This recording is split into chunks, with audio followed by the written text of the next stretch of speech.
Car tous ceux qui sont conduits par l'Esprit de Dieu sont fils de Dieu. Romains 8, 14. Supposez que vous disiez à votre petit enfant que vous voulez faire de lui l'héritier de toute votre propriété. Serait-il capable de le comprendre?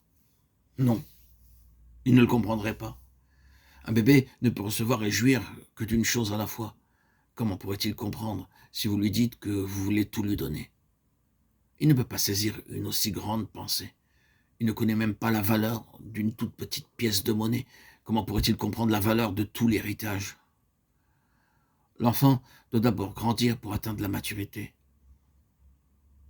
De même, vous aussi, à moins que vous ne soyez spirituellement mûr, vous ne serez pas en mesure de comprendre le désir de Dieu, de faire de vous son partenaire et son collaborateur pour l'accomplissement de ses desseins grands et éternels. Nous voyons dans le livre de Daniel comment Dieu choisit quelques jeunes hommes à travers eux, couvris de honte, de haute autorité, et comment par la même occasion il fit prévaloir la loi et la justice. Les enfants d'Israël se rebellaient constamment contre la parole de Dieu. Pour finir, Dieu dut les punir en les menant en captivité à Babylone. Mais son grand dessein à l'égard de son peuple demeura inchangé. Bien qu'ils fussent captifs, ils restaient cependant le peuple de Dieu. Dieu les aimait toujours. Cependant, Dieu ne pouvait utiliser que ceux qui répondaient à son amour. Très peu, en fait, désiraient suivre la parole de Dieu et garder ses commandements.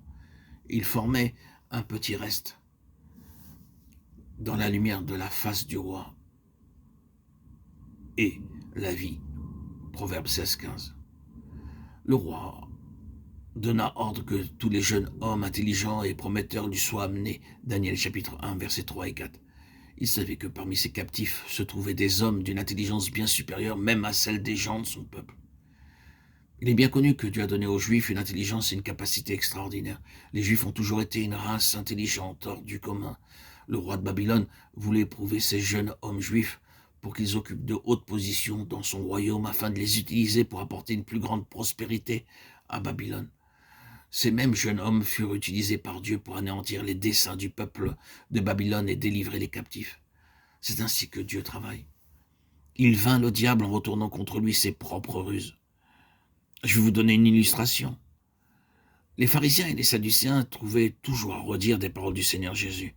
Les pièges mêmes qu'ils tendirent au Seigneur devinrent leur occasion de chute. Un jour, ces hommes amenèrent au Seigneur une femme surprise en flagrant délit d'adultère. Jean 8, 4. Selon la loi, elle devait être lapidée. Le Seigneur leur dit que celui de vous qui est sans péché jette le premier la pierre contre elle. Et c'est ainsi que le Seigneur les confondit constamment.